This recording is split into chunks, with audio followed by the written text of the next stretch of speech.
feel you're hearing live jazz, but there's only one person playing, American musician Pat Metheny on guitar. The rest of the instruments are playing themselves. 2 pianos, a bass, 2 acoustic guitars, a drum kit, a vibraphone, and a marimba are mechanically controlled. Pat Metheny gained notice in the 70s by mixing different styles of music, but his latest idea, the Orchestrion project, is a leap into new territory. He's assembled a group of inventors and technicians to revolutionize performance. A lone musician on stage, surrounded by mechanically controlled instruments, driven by technology. Andrew Purcell reports from a brave new sonic world.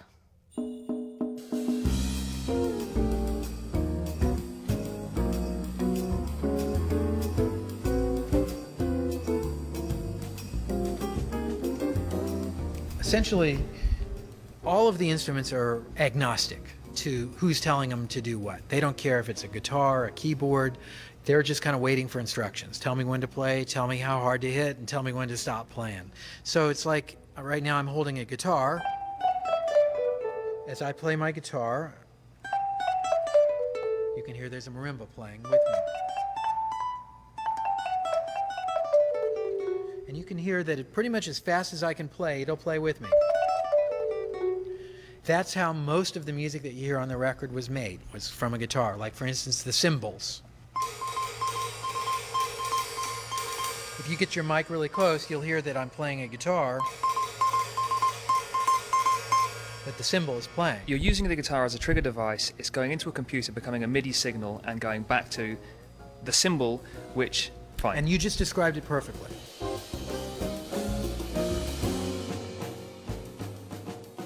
Can we talk about the wind section, such as it is at the back? I'll describe this to radio listeners. It's a collection of bottles and quart jugs and gallon jugs filled to varying levels with water, like a kind of science experiment that you would do at school. And literally, it's because I always loved that sound of blowing across a Coke bottle or something. It's that, but sort of expanded to the full range of the guitar.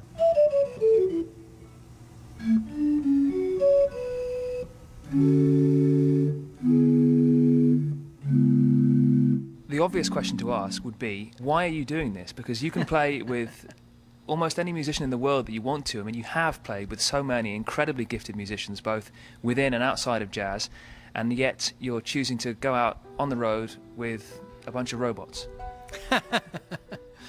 Well, you know, this goes back to, you know, kind of my early childhood. My grandfather had a player piano in his basement that was a source of endless fascination to me, and that was before I was playing guitar, or, you know, I was, 8 years old or 9 years old or something, and would spend hours underneath that thing trying to figure it out. And I remember the smell of it, I remember everything about it, and it was kind of a huge thing for me. And I've carried a fascination for those kinds of instruments, you know, all the way through.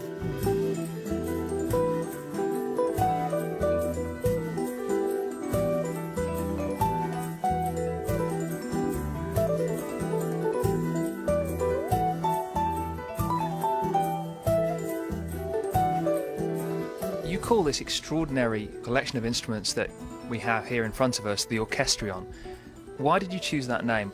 After Player pianos, people got, further ideas of what else might work using that same technology. And, they started tethering other orchestral instruments to it, like a bass drum or a cymbal or a snare drum or some kind of mallet instrument like a xylophone. Still triggered by the roll of paper moving through the mechanism, but it sort of became an expanded player piano. Those were called Orchestrions. How have you improved on those old Orchestrions?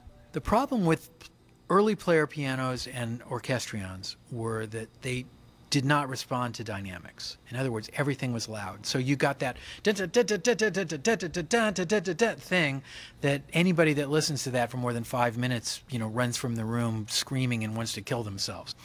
What happened in the last years that kind of made me think that this was now a viable form was that various inventors found ways of using solenoids rather than pneumatics, in other words, electromagnets that could respond to dynamics, that made it a much more musical palette to work with.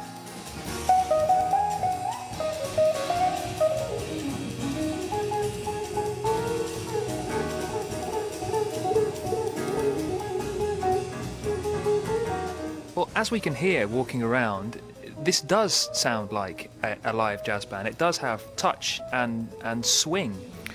Well, for me, the elements of spirit, soul, swing, groove, you know, what it is to make music must be there for me to be interested in it. It seemed to me that this was like a little nook in the lore of music that had really not been fully investigated.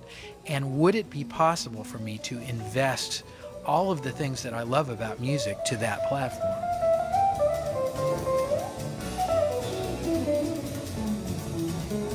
From your point of view, as a composer, did it take you somewhere that you hadn't been before? I wrote music that I don't think I would have written under any other circumstances. Not better, not worse, but really different. It sort of wants to be developed. It wants ideas to go further than you would normally go. There have been many times over the years that I've set up a hurdle for myself, or a challenge, or it's like, you know, how am I going to work my way out of this one kind of thing, with a guitar tuned backwards or tuned in a different way, or a new sound, or a new platform, or a new guy in the band, or a new this or a new that. I mean, it sort of makes me have to rethink things from the ground up, and that's certainly what happened here.